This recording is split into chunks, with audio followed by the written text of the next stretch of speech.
parents were Hungarians, and they fled from Hungary after World War II.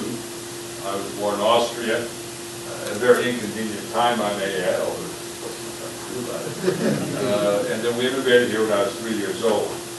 So U.S.-European relations has always been something that's been very close to me. I've done European history at West Point for 3 years. But you know, it's always even more somewhat, how should I say, almost something which I smile about is when you read articles that say, you know, well, U.S. and Europe, you know, it's kind of an old relationship. It doesn't have the importance, you know, or the vibrancy that it used to have because the world is being eclipsed by new and developing nations and so forth. Well, I think all of us would agree that there certainly is a lot of developing nations and developing new and important ties with the United States of America. But at the same time, our very special and unique relationship with Europe is something that is not declining, in my opinion, but as we can see from the newspapers that we open every day, is that of immense interest and immense importance in terms of its impact upon us. Who would have thought that the situation in Greece or other countries would have a dramatic impact on when we could retire without 401ks, be that as they may. So in a dozen different ways, the European-U.S.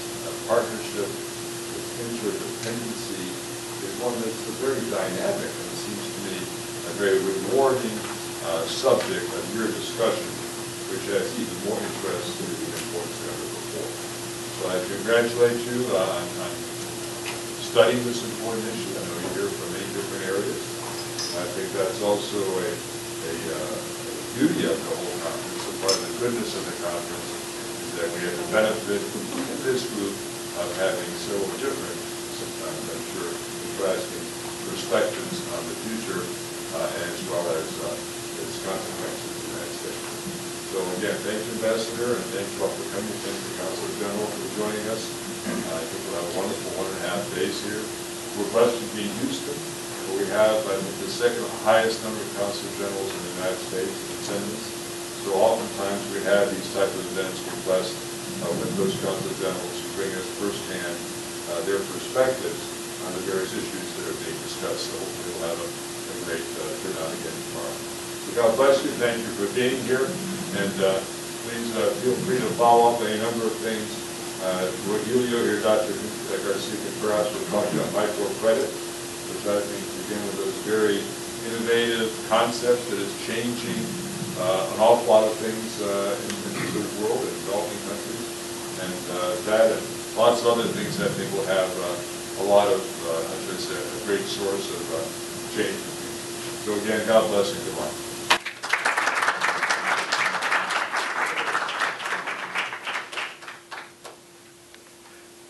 Well, thank you, everyone. My job right now is just to give you a little bit of perspective on the transatlantic relationship itself so that, given the various backgrounds of everyone here, we have at least a common understanding of where we're coming from. Really beginning at the end of World War II, the transatlantic relationship quite clearly formed the foundation of the Western Alliance. However, things shook up very severely in the 1990s when the whole post-war world collapsed with the demise of the Soviet Union and the fall of the Berlin Wall. In 1991, President George H. Bush declared what he called a new world order. But that new world order still has not materialized. We still do not know what the lines of the relationship are. Werner Weidenfeld from the University of Munich said that the transatlantic relationship lost its traditional moorings. We did not know how to interact with one another. So what is the purpose of the transatlantic relationship in the wake of the Cold War? Previously, it had been to contain communism. Well, that's no longer the case today. Shimon Peres, when he was Prime Minister of Israel, said, "When you lose your enemy, you lose your foreign policy." And I think that's what happened to us. We no longer have something that will bind us together. The European Union grew from 12 members at the beginning of the 1990s to the 27 members that it has today. Its total population exceeds the population of the United States, although not in GDP. The EU, as it absorbed new member states, its attention drifted eastward to what it called its new neighborhood. Therefore, the importance of the transatlantic relationship became less critical. NATO, which had provided the umbrella security for the West, no longer had a mission. It no longer had the Soviet Union to contend with, and that remains the case today. Now, for its part, as we all know, the United States experienced a tremendous amount of change beginning with 9/11. The event shook the very foundation of the transatlantic relationship. For a while, the U.S. felt incredibly empowered even to respond with unilateral action.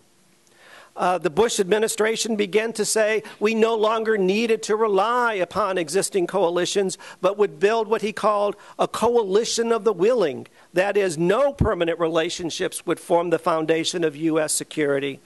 Perhaps most of Europe was incensed by what they perceived to be cowboy diplomacy. The EU and the U.S. were moving in strategically different directions. If you remember back in the early 2000s, a famous book by Richard Kagan said that Americans are from Mars, the god of war, and Europeans are from Venus. And that began to symbolize our different approaches to world affairs.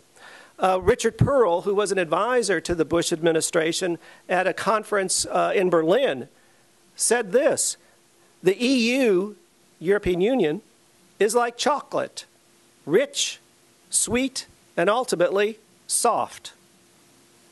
You can imagine what happened to European opinion during that time frame. Between 2001 and 2006, according to studies done by the German Marshall Fund, European support for world leadership, or European support for U.S. world leadership dropped from 64% down to 37%. The French foreign minister said the U.S. was no longer a superpower. He began to refer to us as a hyperpower. That is, there was no other dominant player on the field. As things played out, that characterization, as we know, didn't play out for very long. The U.S. became mired in Iraq and Afghanistan, ultimately straining our economy. New economic powers began to emerge to challenge our leadership and fill the economic vacuum, principally highlighted in what we call the BRIC countries: Brazil, Russia, India, and China. Now, the EU, for its part, was finding the European Union running the European Union much more challenging than it thought it would be. Enlargement was very difficult for it to handle. The single currency, as we know, is experiencing and continues to experience trouble. The direction of the European Union became very unclear. One thing that I think we're experiencing today, and many of us have known this for a very long time, is that the European Union, the idea of the European Union, was really formed by elites. And now the European Union suffers from what we call a democratic deficit. It is not a popular movement in Europe. It still remains, to a large degree, an elite movement. And it became very difficult to even explain the European Union. Former President of the European Commission, Jacques Delors, referred to the European Commission as a UPO, an unidentified political object. We don't know what it is. Not only did we not know what it is, we couldn't explain it. Madeleine Albright, when she was Secretary of State, had a famous quote in which she said, the only people who really understand the European Union are intellectuals and the French. Well, amid the drift, we are now suffering from global recession that began in 2007. We're worried about nuclear weapon programs in North Korea and Iran. We have climate change that has produced a series of natural disasters. We've experienced now the Arab Spring. Now the question is, who is leading? the world in responding to these challenges. And that's really what this conference will begin exploring today. So with that as a background, please let me just give you a little bit of an idea on how this conference is going to operate. What we're going to do in a couple of minutes is we're going to be introducing two keynote speakers. And the way the panels will operate for the next couple of days is in the following way. We will have a European present a perspective on the issue under discussion, followed by a U.S. perspective on that issue. We will then have panelists who will come up here, who will then follow the train of thought that was raised by our keynote speakers, engage them in discussion. Then we will turn it over to questions from the audience so that you can contribute to the discussion itself. We will have people who we will introduce later called reporters. Their job will be to try to come up with consensus amid all the discussion that we're going to have. That may be difficult, but ultimately that will be the fruit of this endeavor. Where are we headed? When we get the conclusions framed tomorrow, we will end with our recommendations for how the transatlantic relationship should proceed in the future. Now, we have three panels. Today's panel is going to address the issues that I brought up. We have experienced a series of global shocks. First question, how is the European Union and the United States adjusting to these world challenges? Tomorrow, what we will then explore is, given these challenges, what is the likely future of the European Union and the likely future of the United States, which will then culminate in a third panel tomorrow, which will say, given where the European Union and the United States are headed, what then is the future of the transatlantic relationship? Now, you may be surprised that we're doing a conference on the transatlantic relationship in Texas, but Texas is the primary recipient of European Union investment in the United States.